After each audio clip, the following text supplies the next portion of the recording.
Bonjour et rebonjour à celles et ceux qui étaient avec nous ce matin. De retour dans le cadre magnifique de la Villa Masséna pour notre événement La Ville Nouveaux Horizons. Alors on est victime de notre succès. Je vois des gens qui sont debout. Je vous demanderai dans la mesure du possible de ne pas garder de place à vos amis. Et si vous voyez des personnes qui ont un besoin plus impérieux que le vôtre de s'asseoir, peut-être de leur céder avec élégance le siège. Merci d'avance. Notre première session d'après-midi propose de faire un bilan d'étape important. L'Éco-Vallée, où en est-on ? On va accueillir nos invités. Olivier Sassy, directeur général de l'établissement public d'aménagement Éco-Vallée Plaine du Var. C'est vous, on peut l'applaudir.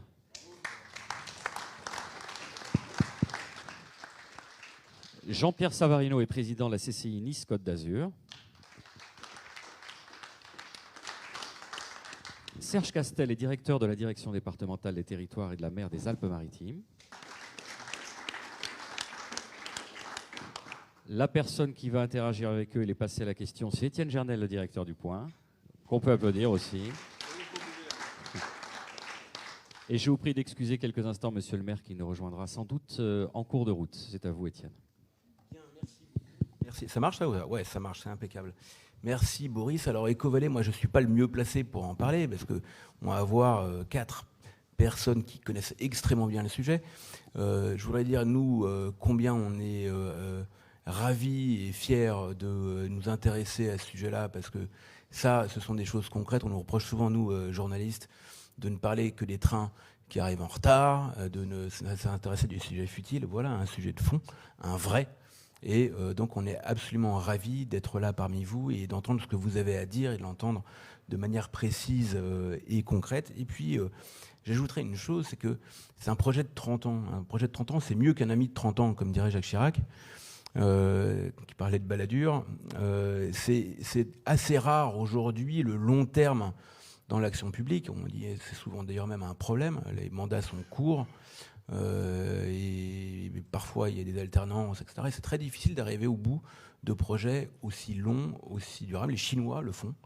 Les Chinois ont des plans à 30 ans. Nous, les Français, on a eu des plans à 30 ans. Le nucléaire, ça en fait partie. Et là, il s'agit d'un projet de très long terme. Et donc, c'est particulièrement passionnant. Et j'invite, donc, pour commencer, et en attendant l'arrivée de Christian Estrosi, qui ne saurait tarder, j'invite Olivier Sassy à commencer, nous raconter un petit peu Éco-Vallée, que, quoi, donc, qui, où, comment. Est-ce que j'en ai oublié une? C'est à vous, Olivier. Merci beaucoup, Étienne Gernel. Donc, 2 mots pour vous dire de quoi on parle. Éco-Vallée, qu'est-ce que c'est? Éco-Vallée, surtout, c'est la traduction d'une vision politique. Et je le dis parce que pour un projet d'aménagement, c'est une force que de pouvoir s'appuyer sur une vision. On n'aménage pas pour aménager, parce que d'ailleurs, ça serait ennuyeux. Et en plus, je suis convaincu que c'est dangereux. Donc, qu'est-ce qu'il y a derrière Éco-Vallée? Il y a d'abord une vision. Et cette vision, c'est laquelle? C'est de permettre à notre territoire, à la 5e ville de France, de changer d'échelle en matière d'emploi, d'activité économique, d'enseignement supérieur, tout en revenant à ces fondamentaux de qualité de vie. Parce que finalement, c'est le constat que le modèle de développement qu'on a suivi pendant 30 ou 40 ans a touché ses limites. C'est-à-dire qu'on était allé trop loin dans la modo-activité touristique, on avait besoin de se diversifier et on avait oublié que ce qui était à l'origine du succès de cette région, c'est la qualité de vie, c'est la qualité des paysages, c'est la beauté. Et on a fait des choix d'infrastructure, des choix d'aménagement, des choix de construction qui ont finalement scié la branche sur laquelle on était assise. Et la vision, c'est de se dire, on va changer d'échelle en revenant à ces fondamentaux. Et lorsqu'on regarde le dernier endroit où il pourrait y avoir de la place, c'est la plaine du Var. La plaine du Var, c'est un territoire de 10 000 hectares entre l'aéroport et puis Plan du Var, qui, à cette même époque, sur ces 30 ou 40 années où on était allé au bout de ce modèle de développement, a été totalement abandonné et dégradé. Donc historiquement, c'était un territoire agricole qu'on a laissé petit à petit se dégrader, où se sont implantées toutes sortes d'activités qui n'avaient rien à voir les unes avec les autres, où il n'y avait pas de vision d'aménagement. Et Éco-Vallée, c'est finalement se dire, on va regarder ce territoire, on va faire 3 choses. On va d'abord avoir une action pour le réparer et le préserver. parce qu'il a été trop abîmé par le passé. Donc réparer, préserver, ça veut dire travailler sur la nature, travailler sur l'agriculture, travailler sur tout ce qu'il faut réparer pour qu'il continue à fonctionner. Et ce matin, d'en parler sur la place, l'importance du vide, l'importance de la place laissée à la verdure, à la nature, pour qu'il se remette à fonctionner normalement. Le deuxième axe, c'est de créer sur cet espace un nouvel espace de ville pour l'emploi, mais organisé autour de la qualité de vie. Et la qualité de vie, c'est un peu à tous les étages.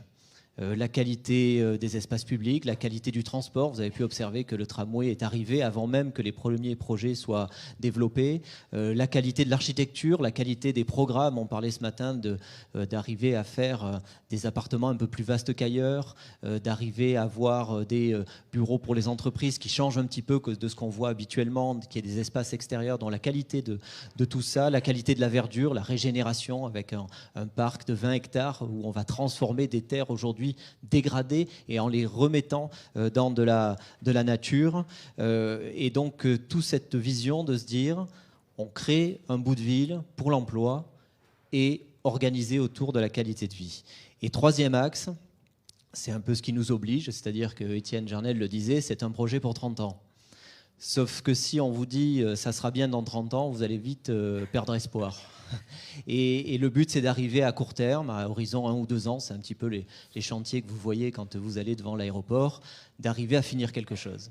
Finir quelque chose pour dire, voilà, l'appartement témoin, ce qu'on vous promettait, c'était ça. C'était ce mélange entre des transports en commun, de l'excellence environnementale, des emplois, des lieux où on peut habiter, des commerces et des services de proximité, et dire, voilà, cet appartement témoin, c'est celui-là qu'on vous propose, et est-ce qu'on continue comme ça, ou est-ce qu'on change, ou est-ce qu'on fait autre chose? Donc notre troisième objectif, c'est de terminer des choses à assez court terme.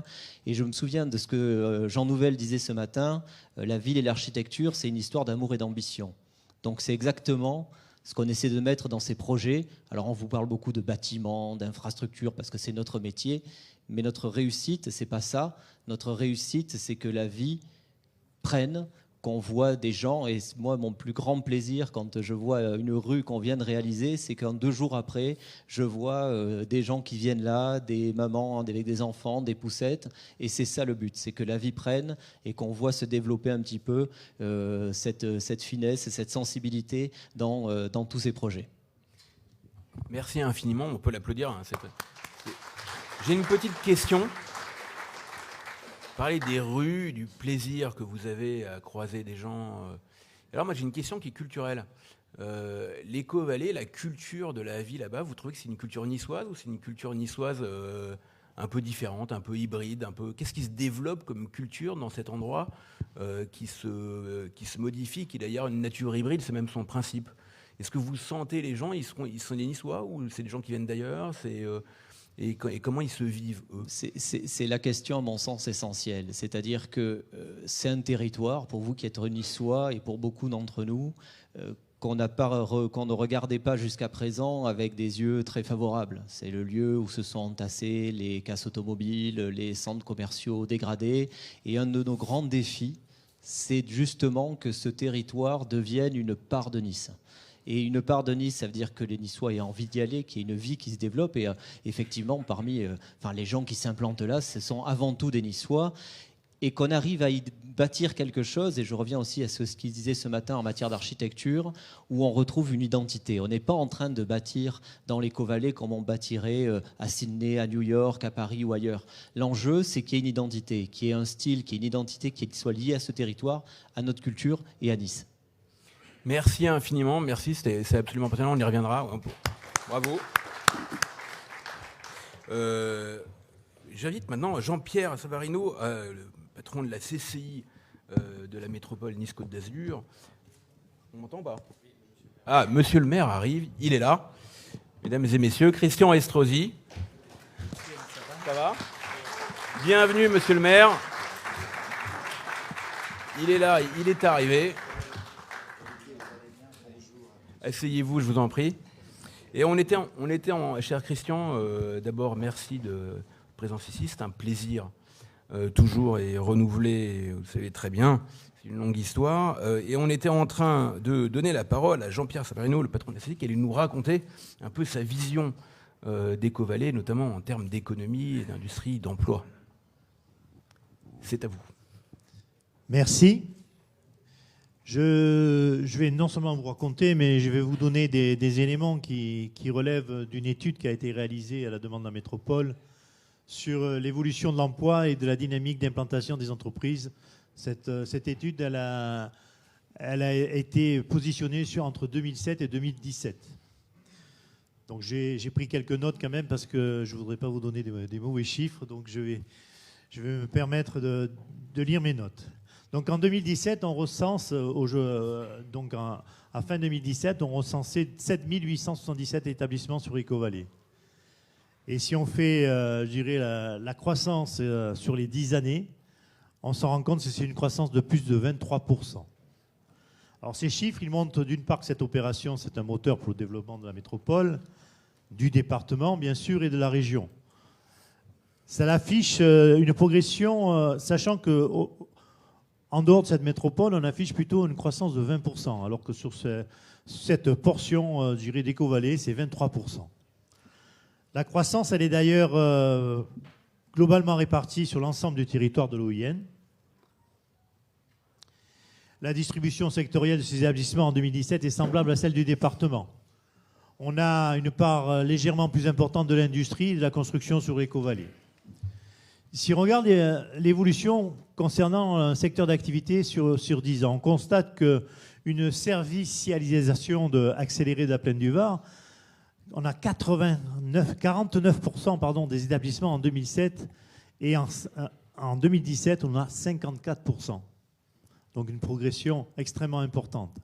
Pour rejoindre la moyenne des Alpes-Maritimes qui était de 56%, donc ce qui aujourd'hui a été une accélération très très forte sur 10 années. Cela explique une grande partie du développement et une offre immobilière dédiée aux activités tertiaires sur cette zone. L'emploi sur Ecovalley, c'est particulièrement dynamique. On contribue au développement de la métropole et on atteint aujourd'hui presque 60 000 emplois, ce qui représente une progression de 12,4% en 10 ans. Et là, je crois que c'est le chiffre le plus spectaculaire. On a un taux 4 fois supérieur au taux national, 3,1 selon l'INSEE. En comparaison avec le département, la taille moyenne des établissements dans Ecovalley est élevée avec des effectifs de 7,5 salariés, sachant qu'en moyenne, c'est 4,3 sur le territoire. Autre chiffre particulièrement intéressant que je peux vous donner, sur 10 ans, on observe un solde positif de 6 515 emplois sur le périmètre d'Ecovalley.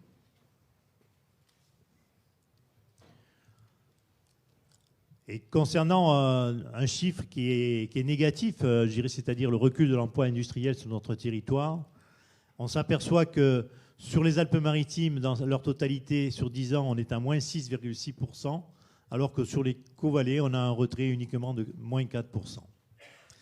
Et que la taille moyenne des établissements est par ailleurs restée stable, ce qui est un élément très important. Le dispositif territoire-industrie dont bénéficie la zone industrielle de Carrosse prend tout son sens d'ailleurs dans ce contexte. On voit l'impact que ça peut avoir sur, je dirais, aussi bien les activités au niveau des salaires, des salariés, aussi bien du point de vue de la construction et du développement industriel. Et c'est extrêmement important. Alors cette étude qui a été réalisée par notre observatoire Sirius peut dire en conclusion qu'il y a plusieurs choses dont on peut relever par rapport à ce bilan économique. Qu'est-ce qu'il a réalisé, cette création de l'Ecovalley ? Eh bien, elle a réalisé d'une part de consolider les emplois existants. Ça, c'est extrêmement important aussi. Elle a renforcé les investissements exogènes tertiaires. Elle a réussi la fertilisation croisée grâce au développement de l'offre d'incubation et d'accélération des entreprises. Elle a, par la présence de laboratoires de recherche, d'organismes de formation, j'en citerai quelques-uns, l'université, l'IMRED, l'EDEC, notre campus des métiers de la CCI Nice-Côte d'Azur qui est en train de se construire, le laboratoire de physique, Infini, et j'en citerai, j'arrêterai là la citation parce qu'il y a énormément de choses qui ont pu s'installer grâce à cet Ecovalley. Alors aujourd'hui, moi je suggérerais tout simplement, en tant que représentant de l'économie sur ce territoire, c'est de continuer à maintenir cet effort de développement des transports, de maintenir et de garantir l'accessibilité efficace pour permettre à ces nouvelles zones d'aménagement, de prendre toute la dimension qu'elles méritent et de féliciter une fois de plus, je dirais, l'initiative de l'Éco-Vallée qui est, avec des chiffres qui ont été faits d'une façon extrêmement rationnelle et sans, je dirais, aucune falsification de ces chiffres et qui sont vraiment tirés de l'analyse sur une dizaine d'années, de dire que grâce à ça, on aura certainement un avenir beaucoup plus serein sur toute cette partie ouest de notre métropole. Merci Christian en tout cas. Merci beaucoup. Alors, avant de passer à Serge Castel, j'ai quand même deux petites questions pour vous très rapides. Un, est-ce que c'est envisageable, faisable, de faire une projection en termes d'emploi sur les années à venir? Parce qu'on voit qu'il y a des performances qui sont bien meilleures que celles du département ou de ou nationale surtout, hein, parce que c'est très impressionnant la progression de l'emploi, 12,4 contre 3,1 au niveau national, c'est énorme. Est-ce que c'est possible? Est-ce que c'est envisageable de faire une projection de ça sur les années qui viennent? Et deuxième mini-question, comment est-ce qu'on arrive à convaincre les gens de vivre sur place pour éviter, quand on développe des zones économiques, le côté transport pendulaire là, c'est-à-dire que, par exemple, la Défense, où tout le monde, où des dizaines de milliers de personnes travaillent, mais personne ne vit. Comment est-ce qu'on fait pour faire ça? Alors, concernant la perspective de développement, je rappelle quand même que nous sommes qu'à la première étape quasiment du développement, puisque ceux qui passent sur l'Éco-Vallée aujourd'hui se rendent compte de tous les investissements qui sont en train de se réaliser et toutes les constructions qui sont en train de s'élever. Le deuxième point que vous citiez, c'est qu'aujourd'hui, dans cette Éco-Vallée, on y retrouve aussi bien une qualité d'investissement dans le domaine, je dirais, de tout ce qui est entreprise, mais on a associé à cela aussi tout cet environnement au niveau de l'hébergement, je dirais, du logement pour actifs, qui est extrêmement important.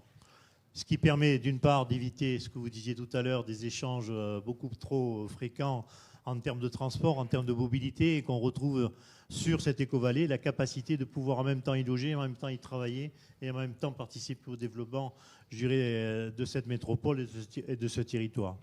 Je crois qu'aujourd'hui, la qualité de développement que nous rencontrons sur cette Éco-Vallée va permettre certainement une croissance forte du développement des postes à proposer pour nos salariés.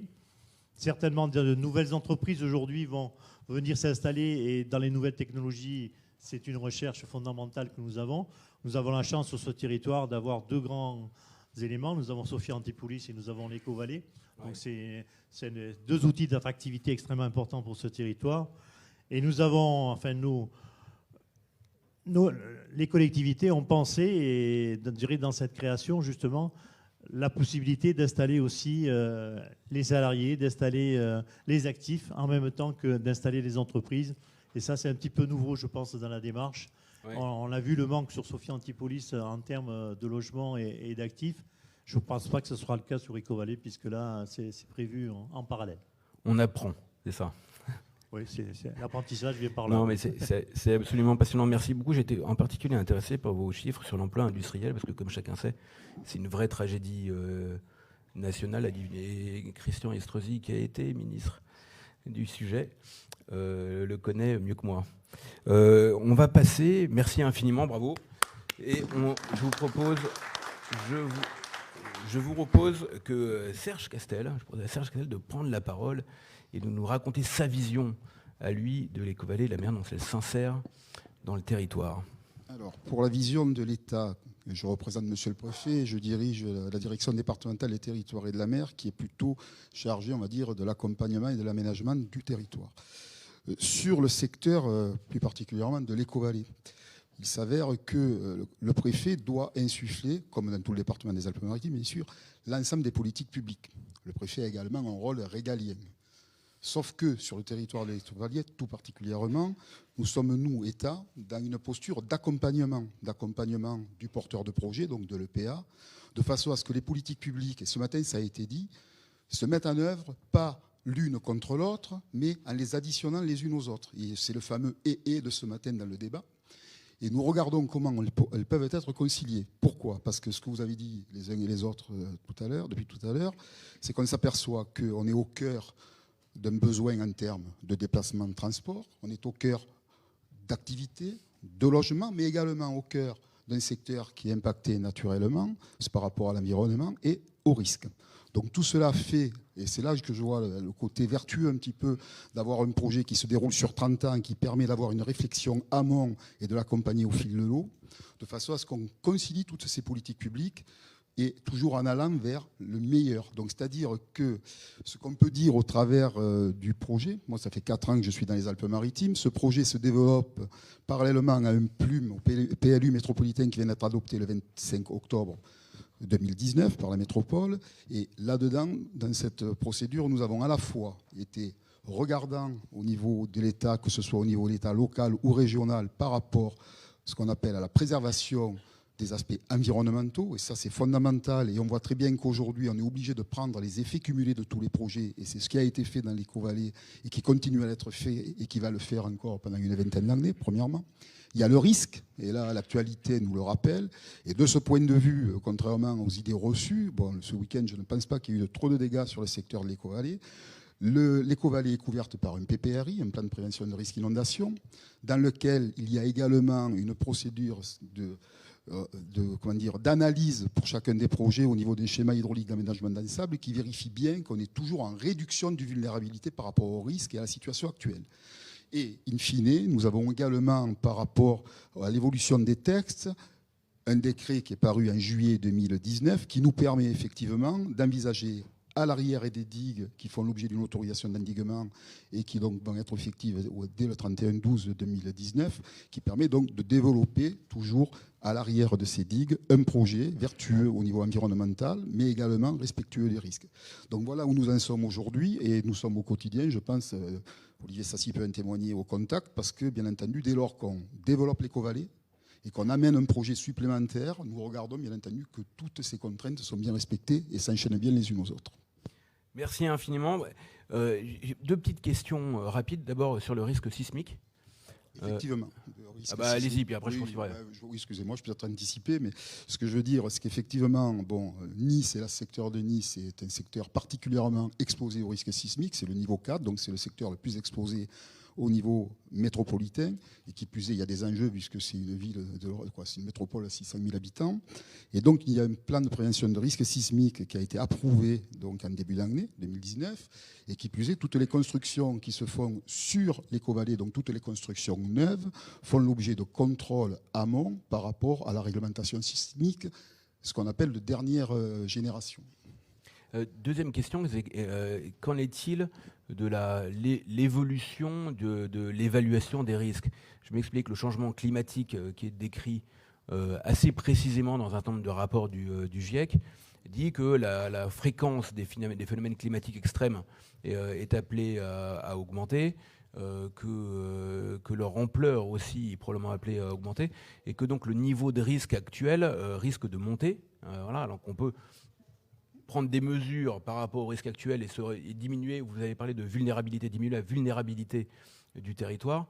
Quelle est votre démarche de manière dynamique, si je puis dire, par rapport à l'augmentation prévue, en tout cas pas prévue, parce que les experts du GIEC sont des scientifiques, ils ne prévoient pas, ils établissent des probabilités que des risques se réalisent.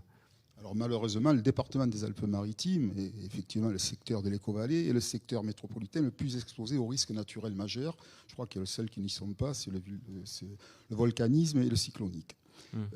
Malheureusement, nous avons eu divers événements majeurs, récents et dramatiques d'ailleurs, notamment en 2015. Ça n'a pas touché Nice, certes. Donc, ce qui veut dire que l'État, dans l'approche du risque, a toujours été, on va dire, et ça c'est depuis une dizaine d'années, maximaliste dans l'anticipation. J'attire votre attention sur l'événement de ce week-end qui a fait la une des médias au niveau national. Très sincèrement, nos prévisions et les services de l'État étaient déjà on était déjà depuis vendredi soir à l'attente de l'événement. On n'a jamais été dépassé par l'événement. Je dis bien par l'événement, risque. Par contre, les conséquences, bien entendu, derrière, il y a des dégâts, mais il n'y a pas eu de victimes. Et tout ça, c'est l'anticipation. Et notamment sur la plaine du Var, la prise en compte du risque auquel vous faites allusion, elle est faite par rapport à l'aléa de référence, ce qui est la règle actuelle, mais qui est également majorée de façon à accepter une crue du Var à 5000 m3 seconde, alors que la référence, c'est 3500 de mémoire. Donc ça nous permet de prendre 50 cm de repli par rapport à la hauteur d'eau. Donc au jour d'aujourd'hui... Prendre de la marge, quand on va c'est l'idée. Voilà, il y a beaucoup de marge sur le secteur de l'éco-vallée, derrière les digues qui vont faire l'objet de l'autorisation de l'endiguement. Il fait combien le VAR, la question piège du vendredi après-midi en temps normal? En temps normal, aucune idée. 300, voilà. 300, ah ouais, donc ça fait une grosse... Et puis ça monte vite, par contre. Ouais. D'accord. Ok, merci infiniment, on peut l'applaudir. C'était extrêmement clair. Et je vais laisser la parole à Christian Estrosi. Je voudrais d'abord, en première d'abord, vous remercier la ville de Nice et la métropole. Et je l'ai dit ce matin, mais je le redis en votre présence ce matin, c'est une longue histoire entre la ville de Nice, la métropole Nice-Côte d'Azur et le Point depuis des années. Il y a Neuroplanète, on est sur les neurosciences. On est partenaire dans le cadre du festival du livre que vous organisez. Et puis maintenant, la ville de demain, et de la science, de la culture, et de l'urbanisme et de la conception de villes nouvelles. La preuve que Nice est attractif, c'est qu'il y a énormément de sujets à traiter, et on est là le plus souvent possible. Et j'espère qu'on sera là encore le plus souvent possible à Nice, à vos côtés. Et je vous laisse la parole, cher Christian. Vous voulez parler là ou là? Ce que vous voulez. Ça ne vous dérange pas? Ouais. Venez, il n'y a pas de problème. Que je vous pique votre place quelques instants, je vous la rends, je vous promets. C'est vrai? Promettez, hein? Promis. Ok. Prenez la mienne. Bon, bien évidemment, je veux remercier Étienne Gernel, grand patron de cet hebdomadaire que nous aimons bien ici et qui est aimé dans notre pays. Voilà, je fais partie de ces hommes politiques, avec tout ce que ça peut avoir de péjoratif quand on y fait référence, qui détestent de plus en plus la politique. Et donc qui est de moins en moins accessible aux journalistes politiques. Je refuse la plupart du temps, parce que tout ce qui est politicien m'agace, m'énerve.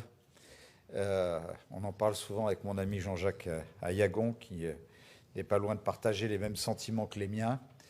Aujourd'hui, ce qui compte, c'est de parler de la place de l'homme, de la femme, de l'enfant dans la société, et essayer de construire un environnement dans lequel il puisse s'épanouir, et puis, bien évidemment, se soucier avant toute chose de la compétitivité de notre pays et de son intérêt général. Et donc, forcément, à partir du moment où en plus, je ne suis pas obligé de passer par les passages obligés des appareils politiques ou des réseaux parisiens pour ne pas ambitionner d'occuper des responsabilités nationales, comme fut un temps où je ne rêvais que de ça, et que ma seule passion, c'est ma cité, c'est mon territoire. C'est tellement plus simple de ne pas avoir à faire de politique et de pouvoir se consacrer à l'essentiel, et donc d'essayer d'être un fédérateur. On n'est jamais capable de rassembler un consensus. Et il y a toujours les politiciens qui cherchent à vous agresser sur des sujets où ils n'ont d'ailleurs plus de prise. Mais par contre, le monde économique, le monde de l'environnement, le monde de l'industrie, le monde de l'enseignement et de l'université, le monde des associations sincèrement engagées pour de belles et de grandes causes, et quelques médias, il y en a encore, Le Point en fait partie, qui a des équipes de reporters, de journalistes, d'investigation, où on ne se contente pas de dire « tiens, on a entendu ça, on va le répéter », mais de voir comment faire la différence entre le vrai et le faux, d'aller puiser au plus loin possible l'information sur la réalité d'une situation économique, d'une situation sociale, d'une situation environnementale. Je dirais que pour quelqu'un comme moi, c'est un bonheur. Et si aujourd'hui nous avons cette sincérité dans notre partenariat, que ce soit sur la culture, vous l'avez rappelé Étienne, que ce soit sur l'environnement, que ce soit sur la santé, hein, je crois qu'il y a deux sujets qui préoccupent chacun de nos concitoyens plus que d'autres aujourd'hui, ou trois. On va dire que c'est la santé de chacun et de ses proches, c'est le pouvoir d'achat, bien évidemment, Et la santé est forcément liée à l'environnement. On ne peut plus parler de l'un sans l'autre. Et puis, c'est sans doute aussi pour partie la sécurité. Et ce sont 3 grands thèmes où, très sincèrement, je remercie un grand hebdomadaire comme le vôtre d'aller puiser au plus loin pour permettre à ceux qui lisent, qui vont chercher quelque chose, de savoir qu'ils peuvent s'approprier une information en étant sûrs qu'elle est fondée et qu'elle est crédible. Et donc, c'est forcément un bonheur de partager avec vous, une fois de plus, ce temps, en saluant Jérôme Béglé, le directeur adjoint de la rédaction, et en saluant Boris Georgelin, qui est le journaliste sans doute chargé de couvrir l'événement d'aujourd'hui, et en vous demandant de transmettre mes amitiés à tous les autres avec lesquels nous partageons beaucoup, et puis même un copain marseillais, pas très loin d'ici, qui continue à avoir beaucoup de proximité avec vous, mon ami Franz Olivier, et qui est celui qui préside notre comité d'organisation de notre Festival du Livre. Alors, bien évidemment, tous les chiffres ont été cités par Jean-Pierre Savarino. Je n'ai pas besoin de revenir dessus. Pour moi, il se résume simplement à quelque chose sur l'OIN. C'est 17% des emplois du 0,6. C'est un taux de croissance de l'emploi de 12,4%, 4 fois supérieur au taux national, et 2,5 fois supérieur au taux départemental. Et notre opération d'intérêt national représente 10% des établissements du département. Et tout ça, c'est 10 ans. Comme quoi, c'est la preuve dans notre pays que les choses planifiées à long terme ne marchent jamais. Et j'ai été fier d'être le ministre de l'aménagement du territoire qui est sans doute en partie démoli la DATAR. Le truc, on vous expliquait les trucs à 60 ans et qu'on n'a jamais vu sortir. Et qui peut prétendre aujourd'hui que les choses qui se font sont celles qu'on fait tout de suite. On décide et on fait. On n'est pas dans la parole, on est dans les actes. Et si on ne fait pas tout de suite, ça ne se fait pas. Avec l'immense avantage que nous avons aujourd'hui, d'avoir, grâce notamment à l'intelligence artificielle et au numérique, des outils prédictifs sur ce que sera l'avenir. Et vous parlez de notre opération d'intérêt national, d'Éco-Vallée, qui est le générique que j'ai inventé tout seul une nuit dans mon ministère, à une époque où je faisais au fond délit de favoritisme, puisque ministre, je m'accordais une opération d'intérêt national en tant que maire. C'est pas bien. Bon, mais cette opération, j'ai voulu qu'elle soit dédiée à une cause, l'environnement et la santé, et rien d'autre. Et lorsque j'entends parler de bétonisation, alors que nous avons fait une opération d'intérêt national dédiée à l'environnement et à la santé, vous comprenez que ça me hérisse les poils. J'ai passé ce week-end où on s'est pris 200 mm d'eau sur la tête en moins de 24 heures, c'est-à-dire le deuxième mois le plus lourd en novembre en totalité, puisque sur la totalité, on est presque à 650. Sur les 20 dernières années après 2014, à entendre dire la bétonisation de la Côte d'Azur, la bétonisation de la Côte d'Azur, la bétonisation de la Côte d'Azur. D'abord, je veux dire que globalement, les maires ne bétonisent plus dans notre pays, depuis les lois de décentralisation. Et le grand rendez-vous de la bétonisation dans la plaine du Var, c'était celui de l'État, que Serge Castel, pour lequel j'ai beaucoup d'estime, ne m'en veuille pas, mais c'est quand même les préfets de l'époque qui ont décidé de faire un centre administratif départemental, qui a été le premier à être emporté par les grandes crues centenales de 1994. Ce n'est pas les maires. Donc, toujours nous culpabiliser sur des choses que nous n'avons pas faites et qui ont été validées dans les années 60, 70, 80 par l'État, alors qu'aujourd'hui, c'est nous qui réparons les dégâts de l'époque, avec des hauts fonctionnaires de l'État qui sont des partenaires vertueux et de formidables accompagnateurs. Et à cet égard, je veux remercier Serge Castel, qui le fait avec beaucoup de talent. Mais parler d'Éco-Vallée qui est ce terme générique que j'ai choisi justement parce que nous bâtissions une opération d'intérêt national fondée sur la santé et l'environnement et que ça s'articulait en français comme en anglais, EcoValley, je ne l'ai pas imaginé pour être un truc qu'on allait juxtaposer au reste de la ville de Nice ou de la métropole. Parce que c'eût été une erreur fondamentale de se dire, allez, on a besoin de logements, on a besoin d'activités, on a besoin de créer des emplois, et au nom de la création d'emplois, on va se permettre d'en rajouter une petite couche. Ça n'aurait eu aucun sens. Ça n'avait de sens qu'à une condition, débétoniser sur l'ensemble.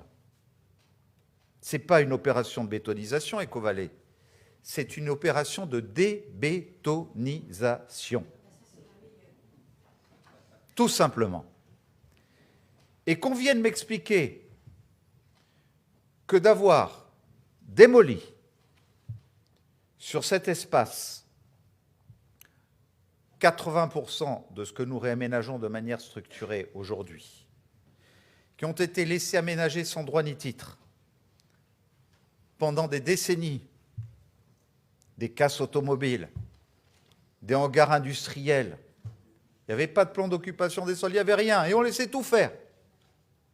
Sans contrôle, sans vérification, sans demander à rendre des comptes, sans traduire devant les tribunaux, avec des carters d'acide, de polluants, etc., qui se vidaient à ciel ouvert dans la nappe phréatique du Var. On a nettoyé tout ça. Et en même temps, alors que nous avons eu la période vertueuse, je dirais de presque 19 siècles, où on faisait du développement durable, où on a fait le Vieux-Nice, et si vous regardez cette cité baroque à nul autre pareil aujourd'hui, on a pris le Concilio d'Ornato, le Conseil d'ornement, pour franchir notre fleuve le Paillon et bâtir, avec ensuite l'aide d'Haussmann, la cité du XIXe siècle, de l'autre côté du Paillon. Et tout ça pourrait faire l'objet prochainement, grâce à Jean-Jacques Ayagon qui a accompagné notre dossier, d'un classement au patrimoine de l'UNESCO, jusque, je dirais, vers le boulevard Gambetta, où vous avez de belles artères bien tracées, parallèles, avec les réseaux d'assainissement, d'eau, etc. Ces façades magnifiques du lycée Masséna, intégrées dans ce paysage de la ville nouvelle du XIXe siècle. Et puis après, on est rentré dans cette période totalement débridée, où, comme toutes les grandes villes au monde d'ailleurs, qui ont été fondées à l'est, c'est-à-dire au soleil levant au bord du fleuve, pour se développer vers l'ouest n'importe comment, et c'est pour ça que toutes les parties modernes des villes du XXIe siècle sont totalement désordonnées à l'ouest, et où on trouve le beau et l'authentique plutôt à l'est. Ce sont des modèles qu'on retrouve de partout sur la planète, parce qu'on est rentré dans cette phase où chaque fois qu'on avait besoin de réaliser quelque chose qu'on ne savait pas où mettre, on le jetait n'importe comment. Aller un peu plus à l'ouest, sur les collines, quelle aberration, quelle folie, avec les écoulements d'eau, etc.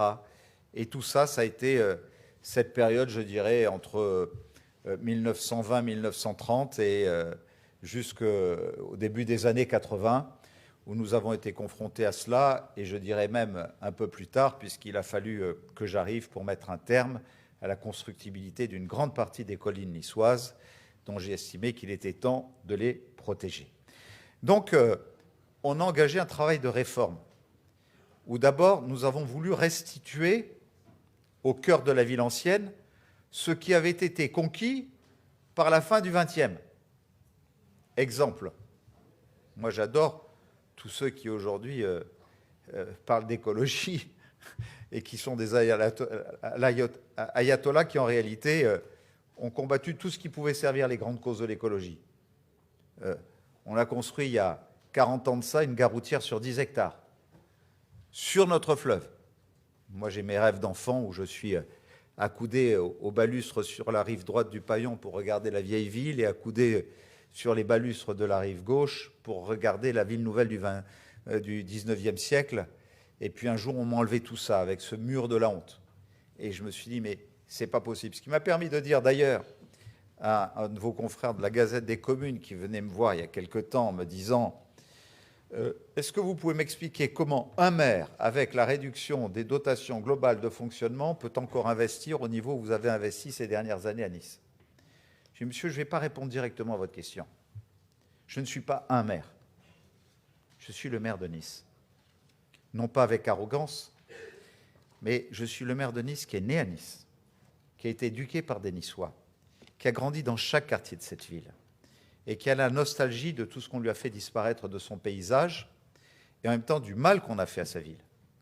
Et forcément, on n'est pas un maire qui arrive de quelque part et qui se dit comment je m'adapte aux enjeux dans lesquels je débarque. On est celui qui a grandi dans un environnement qui avait déjà intégré tout ce qui avait fait du mal et tout ce qu'il fallait réparer. Et je n'ai eu à cœur, avec tous les amis qui m'ont accompagné, que d'essayer de réparer. Et le jour où j'ai dit on va raser la gare routière, j'ai d'abord reçu des centaines de pétitions qui m'ont dit mais comment? Et où on va prendre notre bus, et on a nos habitudes ici, où on va faire notre plein d'essence alors qu'on a la station Shell, et où on va garer notre bagnole alors qu'on a 250 places de parking. C'était la préoccupation seule et unique. Qui me demanderait aujourd'hui de rebâtir cette gare routière sur les 12 hectares de coulées vertes que j'ai aménagées en lieu et place du fleuve qu'on voyait couler et qui nous ont redonné la vue sur tout ça. Et puis nous avons perméabilisé, végétalisé, apporté de la fertilisation humaine, de la fertilisation végétale, de la fertilisation animale dans le cœur de ville. Et aujourd'hui, on poursuit. On poursuit tout ça. On a livré une ligne de tramway qui part d'est en ouest, et ça a son sens par rapport à Ecovallée, parce que faire Ecovallée, comme on a conçu Sofia, c'est-à-dire se dire, on fait une usine à la campagne, et puis on verra dans 30 ans comment on s'y rend. Ce n'est pas le choix qu'on a fait. On a d'abord décidé de regarder comment on irait, moins de 10 ans plus tard, et comment, ensuite, on pourrait développer de manière vertueuse. Et comment ça allait nous permettre aussi, en ayant cette mobilité moderne, de pouvoir supprimer un réseau de transport ancien qui balance des CO2, des particules fines, etc., et de remplacer les voies qui lui étaient consacrées pour les végétaliser et rajouter autant d'hectares d'espaces verts dans la cité. On a transféré notre stade qui était au rail et qui n'avait rien d'écologique dans la plaine du Var et dans Ecovallée, et qui était une vraie bétonisation. On le remplace par quoi? Par 3 hectares de forêt que nous plantons là-bas. Et celui que nous avons construit avec Jean-Michel Wilmotte est éco-constructible, puisque non seulement il est autonome en énergie, mais il produit 25% d'énergie de plus au service du fonctionnement du tramway. Donc on voit bien comment Ecovallée s'inscrit dans tout cet ensemble. Et c'est cela qu'il faut mesurer. Le tapis du tramway lui-même sur René Cassin, sur Californie, etc. Ce sont, cher Alain Philippe, combien d'hectares? 300 hectares de plus dans la cité de végétalisation. Et dans ce prolongement, d'ailleurs, on va végétaliser sur le même modèle l'ensemble de l'avenue Jean Médecin. Nous allons enlever le bitume de toutes les 163 écoles de la ville pour les mettre en pleine terre, y faire des puits de fraîcheur, des jardins pédagogiques pour les enfants dans les écoles et perméabiliser les sols. Partout, on a des espaces publics. Aujourd'hui, c'est la stratégie aujourd'hui de la ville de Nice. Et tout ça nous autorise en même temps à équilibrer en droit à bâtir à travers un plan local d'urbanisme, mais pas délivrer n'importe comment sur cet espace de la plaine du Var, mais au contraire de manière extrêmement raisonnée, encadrée par l'État, de telle sorte que vous aurez un parc de 30 hectares, dont nous débutons le chantier dès le premier semestre 2020, où notre principal conseil sera Michel Pénat, du grand urbaniste paysagiste, qui d'ailleurs monte sa fondation à l'abbaye de Roselande à Nice, fondation internationale. Et nous ne faisons de la constructibilité que le long d'un boulevard desservi par un transport en commun en site propre et nulle part ailleurs. Et en même temps que nous avons démoli les casses automobiles, les hangars industriels, etc., qu'avons-nous fait? Nous avons mis en service des centrales hydroélectriques, nous avons mis en service des réseaux géothermiques, nous avons mis en service des canalisations énormes dans le sous-sol de la plaine du Var qui font que toutes les eaux d'écoulement des collines qui ont précédemment inondé la plaine du Var vont se déverser directement dans le fleuve Var et nous puisons dans la nappe phréatique, ce qui nous permet de faire de la géothermie, de produire du chaud et du froid sur des constructions sur lesquelles nous avons des exigences déterminées, puisque c'est l'État qui accorde les permis de construire et pas le maire, sur l'ensemble du périmètre de l'Éco-Vallée, qui est un établissement d'État, où s'il n'y a pas les garanties sur l'isolation thermique et sur toutes les nouvelles applications en matière de production d'énergie renouvelable, le tout, et j'en arrêterai là-dessus, dans une métropole, parce que Éco-Vallée, il faut le dire, nous ne l'avons lancé que parce que nous rentrions dans un espace métropolitain. Et Éco-Vallée n'aurait aucun sens, la technopole de Nice Méridien n'aurait aucun sens, le Grand Arenas n'aurait aucun sens, s'il ne se retrouvait pas dans un espace métropolitain qui parte de 3200 mètres d'altitude au sommet du parc national du Mercantour, là où la neige fond dans les lacs, coule dans les torrents, se déverse dans les rivières, se déverse dans les fleuves, et où nous produisons de l'énergie hydroélectrique, nous produisons de l'énergie avec la filière bois, nous produisons de l'énergie solaire, nous produisons de l'énergie avec le compostage et la valorisation des déchets, nous utilisons la géothermie et nous exploitons de plus en plus, avec l'aide du laboratoire océanographique de Villefranche-sur-Mer, la houle marine, les microalgues, etc. C'est-à-dire que nous passons sur l'énergie produite par rapport à l'énergie consommée sur l'ensemble de cet espace en moins de 12 ans, de 6 à près de 30%. Là où nous étions une péninsule énergétique jusque-là. Et en même temps où nous attirons des industriels, Schneider Electric, Cisco, IBM, Veolia, EDF, Bosch, le Central Énergie Atomique, etc., qui font des partenariats avec le campus universitaire du numérique et de l'innovation que nous allons ouvrir à la fin du mois au cœur de Nice Méridien, les alternances, les emplois qualifiés de demain et les 30 000 logements sur place où chaque logement correspond à un emploi. Vous posiez la question à Jean-Pierre Savarino. On est aujourd'hui à près de 6 000 emplois créés. Nous irons en 2032 à 30 000 emplois. Un logement, un emploi, c'est notre modèle, c'est notre référence. Et où près de 40 millions d'euros d'investis par la collectivité et l'État, ça correspond à un effet levier de près de 900 millions d'euros d'investissement privé. Voilà comment nous faisons du développement économique, de la croissance, de l'emploi de manière vertueuse par rapport à notre plan air, climat, énergie.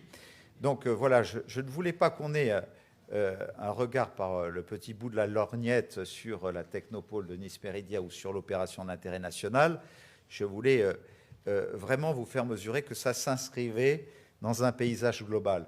Et Serge Castel avait raison de dire qu'au fond, ce qui s'est passé, qui n'est pas loin d'une chute presque centenale de concentration de pluie, on n'est pas loin des maxima enregistrés ces 100 dernières années, Serge Castel.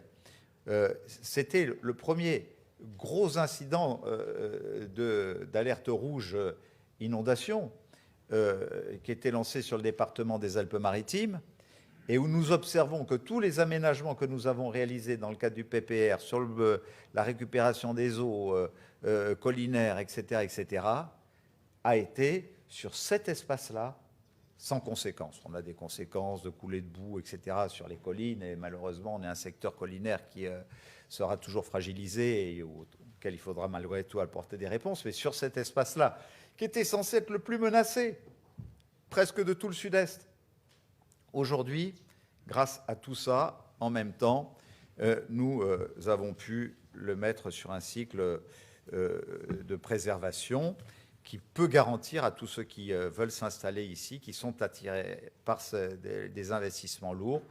Je suis obligé de taire le nom, mais je suis en fin de négociation et en shortlist. Il y avait 15 candidats sur une usine prestigieuse capable de créer près de 800 emplois en R&D et en production dans la mode et le luxe dans notre pays. Nous sommes en shortlist sur deux entreprises, deux territoires en France, hein, à l'ouest et puis le nôtre, avec de grandes chances de l'emporter. Mais je n'aurais jamais imaginé, il y a 15 ans de cela, que nous fassions l'objet de tant d'attention sur ce type d'activité. Donc voilà, c'est ce que nous avons réussi en décidant et en faisant tout de suite, mais avec l'aide d'outils intelligents, l'intelligence artificielle, qui de manière prédictive nous disent « là vous pouvez aller, là vous ne pouvez pas aller ». Ne reprochons pas à ceux qui ont fait des erreurs il y a 60 ou 70 ans des choses qu'ils ne pouvaient pas savoir. Mais nous, maintenant, on sait. On peut nous dire que si on fait un truc ici, il va se passer ça là-bas. Donc, il faut faire autrement. Et parce que nous savons, je vous assure que cet espace tel qu'il a été conçu est vraiment un espace d'avenir vertueux qui s'inscrit dans un cercle vertueux qui produira ses effets et qui démontrera que l'écologie n'est pas l'ennemi de l'économie, mais bien au contraire que c'est désormais par la croissance verte que nous pouvons garantir sur ce territoire d'exception un vrai développement économique. Merci beaucoup, merci cher Christian. Juste deux micro-précisions. Deux toutes petites précisions quand même. Deux questions très simples. Un, Jean Nouvel qui était assis là tout à l'heure il réclamait de l'ordre, ce qui était curieux d'ailleurs. Il disait mais l'État finalement ne réglemente pas assez les entrées des villes, il y a l'architecture pour avoir une approche sensible. Et il disait l'État ne réglemente pas assez. Il dit après il faut donner le pouvoir aux élus des métropoles et des villes, mais l'État doit être un peu plus raide. Est-ce que vous avez le sentiment qu'il manque des réglementations en matière d'urbanisme de la part de l'État et du législateur? Est-ce qu'il faudrait avoir plus de choses? Et la deuxième micro-question, c'est on parle d'un sujet de 30 ans, on avait commencé par ça les discussions tout à l'heure. Comment est-ce qu'en politique, on gère ça, le temps, à 30 ans? Bon, sur la première question, je suis assez d'accord avec Jean Nouvel. L'État, en tout cas, ne nous donne pas suffisamment le droit à l'expérimentation. Voilà. Je ne dis pas qu'il faut récupérer des compétences d'État pleines et entières, mais si on a un dossier crédible, qu'on nous accorde au moins le droit à l'expérimentation. Et même qu'on nous transfère certaines décisions. Je prends un exemple. Est-il normal qu'on nous dise il faut faire une zone à faible émission, mais que lorsque nous demandons qu'il y ait une écotaxe à la frontière de Menton-Vintimille pour tous les trafics de poids lourds qui viennent de Croatie pour aller jusqu'au Portugal et qui n'ont rien à faire sur le contournement de Nice, auquel on devrait imposer le ferroutage, auquel on devrait imposer le méroutage, auquel on devrait dire on vous met au moins une taxe de passage, puisqu'il y a 3 passages frontaliers, il y a le tunnel du Mont-Blanc, il y a le tunnel du Fréjus et il y a le nôtre, qui soit au moins équivalent aux autres. On surtaxe les autres, et nous, petit coup, et tout le monde se dit, ben, on passe chez eux, on leur déverse des tonnes de CO2, de particules fines, etc., dans le contournement de Nice et de la métropole, et lorsqu'on dit mais on veut imposer une écotaxe, on veut limiter de moins 30 à 40% le contournement des transits internationaux qui ni ne viennent chercher de la marchandise dans notre région, ni ne viennent en servir, nous ne les voulons plus chez nous. Je demande au gouvernement et à l'État français de nous transférer cette compétence, de pouvoir la fixer nous-mêmes. C'est un exemple, en tout cas, qui me permet d'apporter une part de réponse. On pourrait l'apporter sur d'autres, mais qui donne raison, en tout cas, à Jean Nouvel. Le deuxième sujet, c'était... Un projet de 30 ans. Alors là, il y a 10 ans déjà. Comment est-ce qu'on c'est réfléchit justement à 30 parce ans qu'on quand n'a on est pas chacun 30 ans qu'il faut nous permettre de faire vite. Voilà. Bon, allez, qu'on puisse au moins doubler la mise. Ouais. Ça fait 12 ans. Ouais. Merci infiniment, merci à tous. Merci, monsieur le maire. On applaudit nos intervenants. Merci beaucoup. On va faire une pause technique de quelques minutes. Une petite pause technique et merci infiniment à vous.